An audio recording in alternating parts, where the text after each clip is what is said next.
Apa pendapat kakak putus tunang sebab RM500 dia dalam account bank? Oh, yang tu kawan kau Ya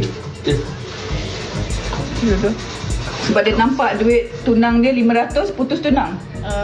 Duit lelaki tu ada 500 je dalam bank. Lepas tu Sebab kau nak putus tunang. Dan kau tak ada kahwin pun lagi. tak betul lah macam tu. Memang tak Mana betul. umur? Dia ni ke? Ni adik lah. Ini abang lah. Tak, ni kan dia ni. Tak makan. Tengok nama dia. Ya, sebab nama. Yelah. Dia ke yang putus tunang?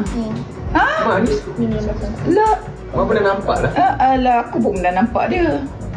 Sebenarnya, kalau lah korang ni tiba-tiba nak putus tunang disebabkan 500, kau sebenarnya bukan mata duitan lagi dah.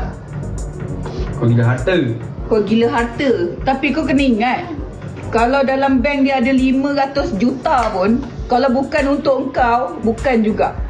Okay?